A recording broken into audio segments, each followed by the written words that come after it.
Pokemon Sun and Moon Team Up. Celebi and Venusaur GX, 567 copies. Pikachu and Zekrom GX, 1,440 copies.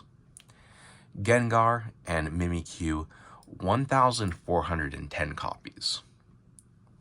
Gladius and Latios GX, 695 copies.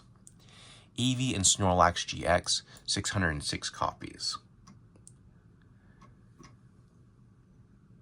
So what we're looking at is basically up until about maybe 2017, 2018, every set of Pokemon cards before that time, for like 20 years, each set from those eras were about 100 copies or less, with some sets and some cards going about 200 copies, but nothing really more than that. And right before the big boom of Pokemon cards, from about 2017 to 2020, you start seeing a little bit of an increase on the populations of these cards, where they start going from about couple hundred, like 100 or 200, to 1,000 to 5,000. So we go from small, very rare, very niche, to a lot more. And that alone is enough to kind of disrupt the market. But it really, really is a shitty market when you start seeing cards at 17,578 copies. And that's why you should really question the Pokemon market. You should question what's going on right now. Is this card going to be long-term viable? Well, if we look at historical data, and not only in Pokemon, but in other card games such as like Yu-Gi-Oh! And Magic the Gathering, what historical data tells you is that if there are about 100 or less copies of any given card that has passed a certain point of time where there really can't be any more out there, whatever's graded is graded, those cards are what really goes up to the thousands in price tag, or even tens or hundreds of thousands in the price tag. But what's going on is, in this modern era, there are thousands to tens of thousands of copies of cards that are going for thousands of dollars that are rivaling the price of older cards in Pokemon. Like from sets from 2010, where there are only ever really going to be about 100 copies of the card. And it doesn't make sense. Why should you pay? Why do you think paying $3,000 on a card where there's 17,578 copies are gonna, it's really gonna be there in the long term for the market, and it's gonna be sustainable, especially everything you know, by looking at what's already been graded and what's already out there, and how many motherfuckers are sitting on booster boxes thinking that they're gonna get little Timmies to pull out their wallets to pay for more booster boxes because they want to rip up in more full art Umbreon cards, and the population's just going to keep going up and up, which will ultimately just devalue the card, because once it breaks that 100 card threshold, it's kind of like game over. It's kind of like the game's been rigged to the start.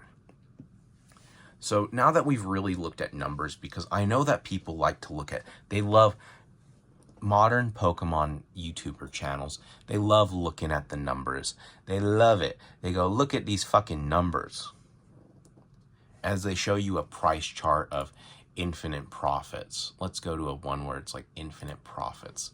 Let's look at the Umbreon.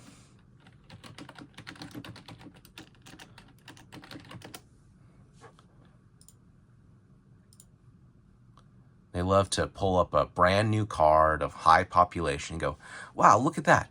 Just, it's only been going up and up and up. For that reason, you should buy the card. You should buy in. If you don't get it now, you're never going to get it. But there's only 17,000 copies of this fucking card on the market. So quickly, buy now. or else you're going to miss out forever.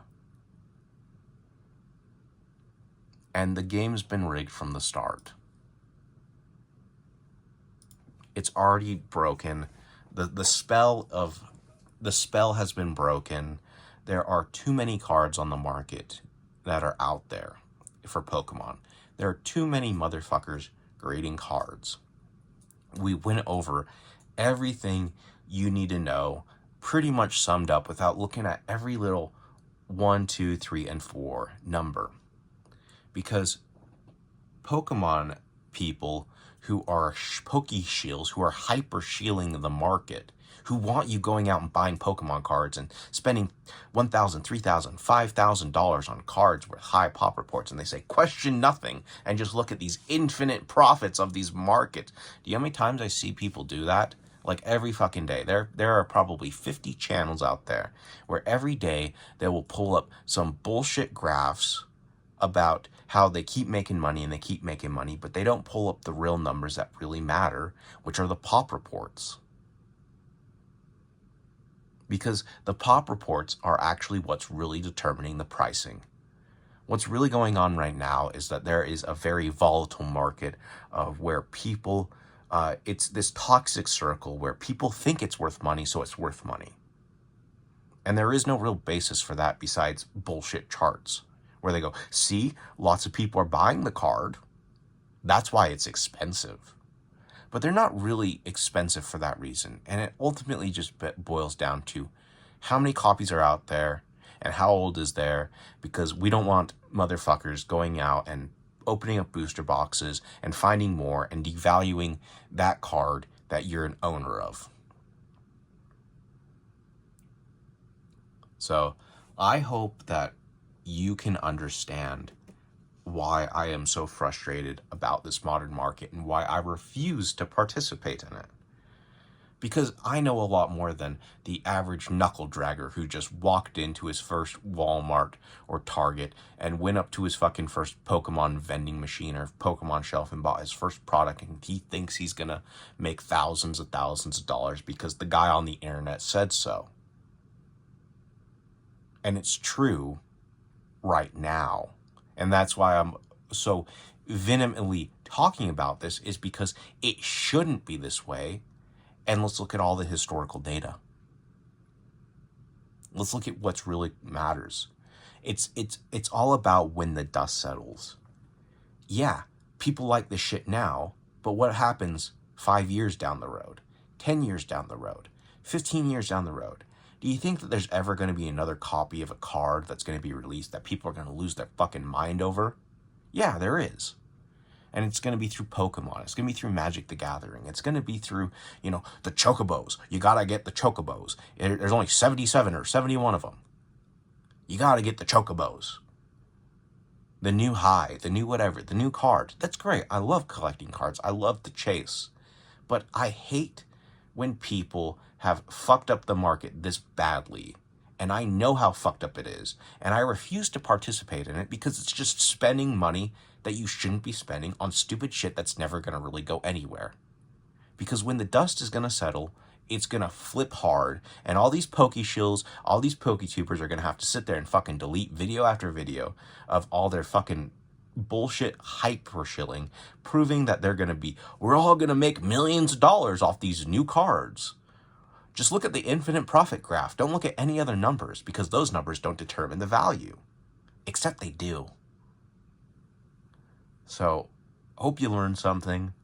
I'm very critical. I hate the new market. I hate it. I hate the fact that people are stupid with their money. I hate people are this gullible. And they sit here and they fucking listen to people. And people, they get feedback. They go, oh, I'm getting tens of thousands of videos. That must mean that things are going well. Infinite video views, infinite graph profits. I just keep doing better and better. But someday it's going to crash. And it's going to crash hard. And you're going to look like fucking fools.